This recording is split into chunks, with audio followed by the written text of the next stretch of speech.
അസ്സലാമലൈക്കും. Hello everyone, നമസ്കാരം. Welcome to സെർവിക് ലക്ഷ്യാണ്. നമുക്ക് പുതുമുള്ളൊരു സ്നാക്ക് ഐറ്റം ആയാലോ. നമ്മൾ പലപ്പോഴും മാവൊക്കെ നന്നായി കുഴച്ച് പരത്തി അങ്ങനെയൊക്കെയല്ലേ സ്റ്റഫിങ് ഉള്ള സ്നാക്ക് ഐറ്റം ഉണ്ടാക്കാറ്. എന്നാൽ ഇന്ന് അതിൻ്റെ ഒന്നും ആവശ്യമില്ല. നമ്മൾ ബ്രെഡ് കൊണ്ട് എങ്ങനെയാണ് ഈസി ആയിട്ട് ഒരു സ്റ്റഫിങ് ഉള്ള ഇഫ്താറിന് പറ്റിയ ഒരു പലഹാരം ഉണ്ടാക്കിയെടുക്കുന്നതെന്ന് നോക്കിയാലോ. അപ്പോൾ നമുക്ക് നോക്കാം ഈ വെറൈറ്റി സ്നാക്കിൻ്റെ ഇൻഗ്രീഡിയൻസ് എന്തൊക്കെയാണെന്ന്. ആദ്യം ഞാൻ സ്റ്റഫിങ്ങിൻ്റെ ഇൻഗ്രീഡിയൻസ് ആണ് പറയുന്നത്. അപ്പോൾ സ്റ്റഫിങ്ങിന് ആവശ്യമായിട്ടുള്ള മെയിനായിട്ടുള്ള ഇൻഗ്രീഡിയൻറ്റ് ബീഫാണ് ഞാൻ എടുത്തിട്ടുള്ളത്. നിങ്ങൾക്ക് വേണമെങ്കിൽ ചിക്കനിലോ മട്ടനിലോ ഒക്കെ ചെയ്യാൻ പറ്റും. അപ്പോൾ ഇവിടെ ബീഫ് ഞാനൊരു 150 ഗ്രാം ബീഫ് എടുത്തിട്ടുണ്ട്. ബീഫ് എടുത്ത് മഞ്ഞൾപ്പൊടി, മുളക് പൊടി, ഇഞ്ചി, വെളുത്തുള്ളി, പിന്നെ മല്ലിപ്പൊടി ഒക്കെ ഇട്ടിട്ട് വേവിച്ചെടുത്ത ബീഫാണ്. അതിൽ കറിവേപ്പില ഇട്ടിട്ട് വേവിച്ചെടുത്ത ബീഫാണ് ഇത്. പിന്നെ വേണ്ടത് സവാള, ഒരു വലിയ സവാളയാണ് എടുത്തിട്ടുള്ളത്, ചെറുതാക്കി അരിഞ്ഞിട്ടുണ്ട്. പിന്നെ വേണ്ടത് ഇഞ്ചി വെളുത്തുള്ളി ചതച്ചത് 1 ടീസ്പൂൺ മതി കേട്ടോ. ഇഞ്ചി വെളുത്തുള്ളി ചതച്ചത് 1 ടീസ്പൂണ്. പിന്നെ 2 പച്ചമുളക് ഇങ്ങനെ ചെറുതാക്കി അരിഞ്ഞത്. പിന്നെ 1 ടേബിൾ സ്പൂണ് കൊറിയാണ്ടർ ലീവ്സ്, മല്ലിയില അരിഞ്ഞത് 1 ടേബിൾ സ്പൂണ്. പൊടികളായിട്ട് വേണ്ടത് മഞ്ഞൾപ്പൊടി 1/4 ടീസ്പൂണ്, മുളക് പൊടി 1/2 ടീസ്പൂണ്, പിന്നെ ഗരം മസാല 1/2 ടീസ്പൂണ്, ഉപ്പ്. ഞാൻ മുളക് പൊടി ഇതൊക്കെ കുറച്ചെടുക്കാൻ കാരണം നമ്മൾ ഓൾറെഡി ബീഫിൽ മുളക് പൊടി മഞ്ഞൾപ്പൊടിയൊക്കെ ഇട്ടിട്ടാണ് വേവിച്ചിട്ടുള്ളത്. അപ്പോൾ ഓൾറെഡി എരിവ് ഉണ്ടാവും, അത് കാരണമാണ് ഇത്ര കുറച്ചിട്ട് എടുത്തിട്ടുള്ളത്. പിന്നെ വെജിറ്റബിളായിട്ട് വേണ്ടത് ഒരു ക്യാരറ്റിൻ്റെ പകുതി, പിന്നെ ചെറിയൊരു പൊട്ടാറ്റോ, പിന്നെ ആവശ്യത്തിന് കോക്കനട്ട് ഓയിൽ. ഇത്രയും ഇൻഗ്രീഡിയൻസ് ആണ് നമ്മൾ സ്റ്റഫിങ്ങിന് ആവശ്യമായിട്ടുള്ളത്. ഇനി നമുക്ക് എങ്ങനെയാണ് ഈ സ്റ്റഫിങ് പ്രിപ്പറേഷൻ നോക്കാം. ആദ്യമായിട്ട് നമുക്ക് ക്യാരറ്റൊക്കെ ഒന്ന് ഗ്രേറ്റ് ചെയ്തെടുക്കാം.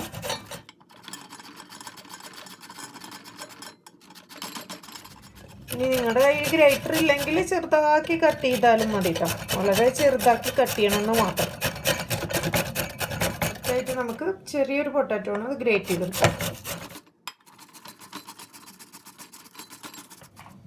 അങ്ങനെ ചട്ടി ചൂടായിട്ടുണ്ട്. 1 ടേബിൾ സ്പൂണ് വെളിച്ചെണ്ണ ഒഴിച്ചു കൊടുത്ത് ഈ സവാള ആഡ് ചെയ്ത് കൊടുക്കാം. അങ്ങനെ ഉള്ളി വഴണ്ട് വന്നിട്ടുണ്ട്. 1 ടീസ്പൂണ് ഇഞ്ചി വെളുത്തുള്ളി ചതച്ചത് ആഡ് ചെയ്ത് കൊടുക്കാം.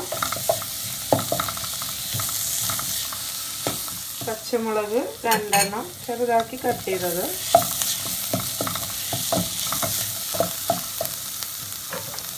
ഇനി നമ്മൾ ഗ്രേറ്റ് ചെയ്ത് വെച്ചില്ലേ ക്യാരറ്റും പൊട്ടാറ്റോ, അത് ആഡ് ചെയ്ത് കൊടുക്കാം. രണ്ടും ഒരുമിച്ച് തന്നെ ആഡ് ചെയ്ത് കൊടുക്കാം.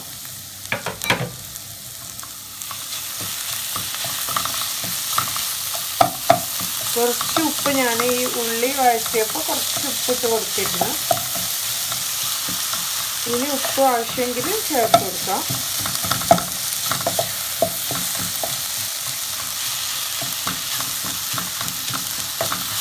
പൊട്ടാറ്റോ ഇങ്ങനെ ഗ്രേറ്റ് ചെയ്തിട്ടാൽ പെട്ടെന്ന് തന്നെ വെന്ത് കിട്ടും. മറ്റേ കട്ട് ചെയ്തിടുന്നതിനെക്കാട്ടിലും പൊട്ടാറ്റോ ഒക്കെ ഗ്രേറ്റ് ചെയ്തിടുകയാണെങ്കിൽ പെട്ടെന്ന് തന്നെ വെന്ത് കിട്ടാൻ ഗ്രേറ്റിംഗ് ആണ് നല്ലത്. അങ്ങനെ പൊട്ടാറ്റോയും ക്യാരറ്റൊക്കെ വെന്തിട്ടുണ്ട്. പിന്നെ ഇനി നമുക്ക് മഞ്ഞൾപ്പൊടി 1/4 ടീസ്പൂൺ ആഡ് ചെയ്ത് കൊടുക്കാം. ആവശ്യത്തിന് വേണ്ട ഉപ്പ് ആഡ് ചെയ്ത് കൊടുക്കാം. പിന്നെ മുളക് പൊടി 1/2 ടീസ്പൂണും ആഡ് ചെയ്ത് കൊടുക്കാം. പിന്നെ ഒന്ന് വഴറ്റിയതിന് ശേഷമാണ് നമ്മൾ ഗരം മസാല ചേർത്ത് കൊടുക്കുന്നത്. ഗരം മസാല ഇടുന്നതിൻ്റെ മുന്നേ നമ്മൾ നേരത്തെ വേവിച്ച് വെച്ച ബീഫില്ലേ അത് ജസ്റ്റ് ഒന്ന് ഗ്രൈൻഡറിൽ ഒന്ന് ക്രഷ് ചെയ്ത് വെച്ചിട്ടുണ്ട്. ഇത് ആഡ് ചെയ്ത് കൊടുക്കാം.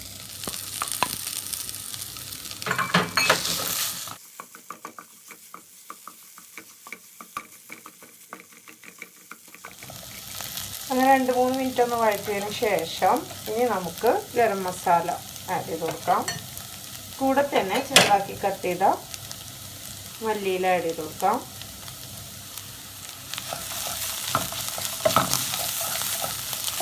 അങ്ങനെ നമ്മുടെ സ്റ്റഫിങ് റെഡി ആയിട്ടുണ്ട്.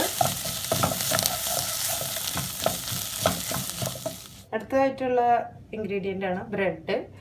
ഞാനിവിടെ വലിയ ടൈപ്പ് ബ്രെഡാണ് എടുത്തിട്ടുള്ളത്. മിൽക്ക് ബ്രെഡോ അത് വൈറ്റ് ബ്രെഡ് എന്തായാലും കുഴപ്പമില്ല. ഇനി നിങ്ങൾ ഹെൽത്ത് ഇഷ്യൂസൊക്കെ ഉള്ളവർക്ക് വേണമെങ്കിൽ വീറ്റ് ബ്രെഡും യൂസ് ചെയ്യാവുന്നതാണ്.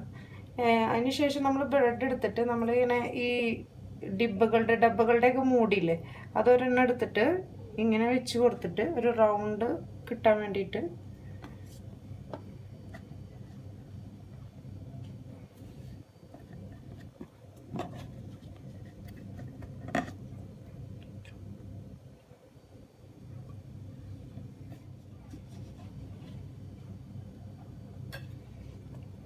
ഈ നമ്മൾ ഈ എടുത്ത ഭാഗമല്ലേ അത് കളയരുത് കേട്ടോ.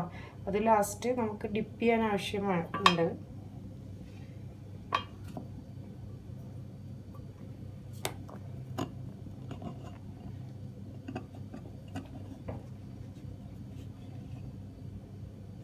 അങ്ങനെ ഈ റൗണ്ട് കിട്ടിയായി നമുക്ക് ഈ ബ്രെഡ് കിട്ടിയിട്ടുണ്ട്. ഇനി ഇത് ജസ്റ്റ് ഒന്ന് പരത്തിയെടുക്കാം.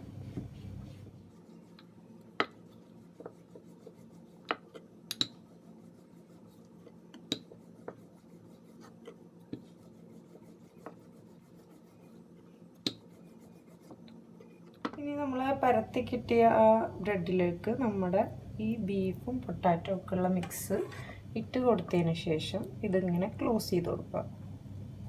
ജസ്റ്റ് ആണെങ്കിൽ നമുക്ക് കയ്യിൽ വെള്ളം തൊട്ട് കൊടുത്താൽ ഇതിങ്ങനെ ക്ലോസ് ആയി വരും. അങ്ങനെ നമ്മുടെ ഒരു മൂണ് റെഡി ആയിട്ടുണ്ട്. ഇനി അടുത്തേക്ക് പോവാം.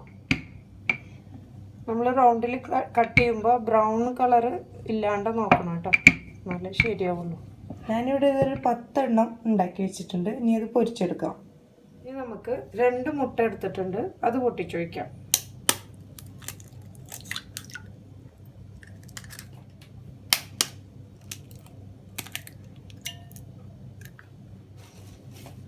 അതിലേക്ക് ഈ 2 മുട്ട പൊട്ടിച്ചു വെച്ചതിലേക്ക് ഒരു പിഞ്ച് പെപ്പർ പൗഡറും ഒരു പിഞ്ച് സോൾട്ടും രണ്ടും കൂടെ ആഡ് ചെയ്ത് ഒന്ന് ബീറ്റ് ചെയ്തെടുക്കാം.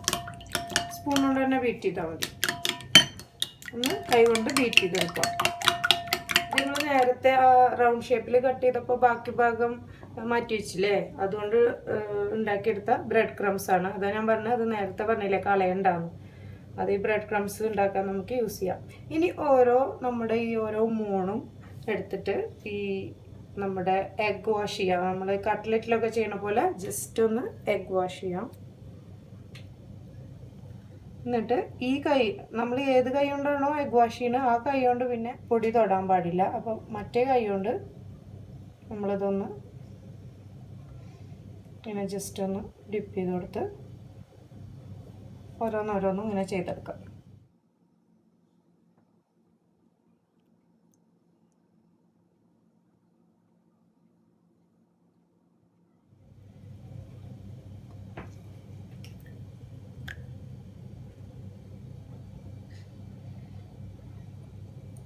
നമ്മൾ ഈ എഗ് വാഷ് ചെയ്യാൻ യൂസ് ചെയ്ത ആ കൈ കൊണ്ട് തന്നെ വീണ്ടും ആ ബ്രെഡ് ക്രംസിൽ മുക്കുമ്പോൾ അതാകെ എന്താ പറയുക, കയ്യുമ്മലൊക്കെ ആകെ ഇതൊക്കെ ആയിട്ട് ബ്രെഡ് ക്രംസൊക്കെ ആയിട്ടൊരു വൃത്തികേടാവും. മാത്രമല്ല നമുക്ക് കറക്റ്റായിട്ട് ആ ബ്രെഡ് ക്രംസിൽ മുക്കാൻ പറ്റില്ല. അപ്പോൾ അത് കാരണമാണ് ആ കൈ യൂസ് ചെയ്യാൻ പറ്റില്ല എന്ന് പറഞ്ഞത്. അങ്ങനെ എല്ലാതും മുട്ടയിലും ബ്രെഡ് ക്രംസിലൊക്കെ മുക്കിയെടുത്തിട്ടുണ്ട്, റെഡി ആയിട്ടുണ്ട്. ഇനി ഇത് നമുക്ക് ഡീപ്പ് ഫ്രൈ ചെയ്തെടുക്കാം. ഡീപ്പ് ഫ്രൈ ചെയ്യാൻ വേണ്ടിയിട്ട് ഓയിൽ വെച്ചിട്ടുണ്ട്. അങ്ങനെ ഇനി നമ്മുടെ ഓരോ മൂൺസും ഇട്ട് കൊടുക്കാം.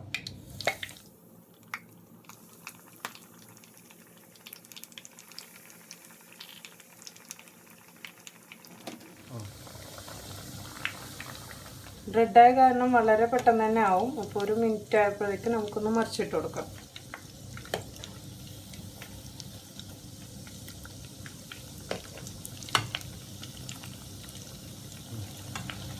അപ്പോൾ എല്ലാം നല്ല മുരിഞ്ഞ് വന്നിട്ടുണ്ട്. വളരെ പെട്ടെന്ന് തന്നെ അത് നമുക്ക് റെഡിയാക്കി എടുക്കാവുന്നതാണ്. നമുക്ക് കോരിയെടുക്കാം.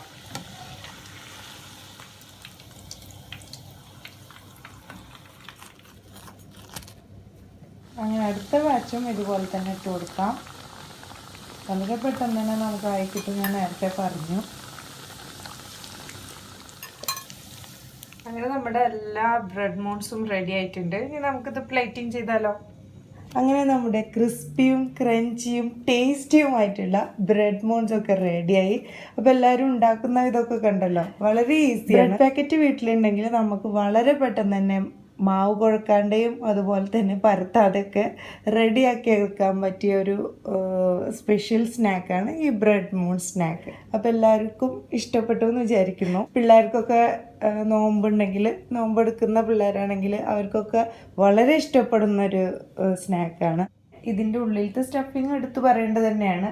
നമ്മൾ ക്യാരറ്റും പൊട്ടാറ്റോ ഒക്കെ ഗ്രേറ്റ് ചെയ്തിട്ടിട്ട്.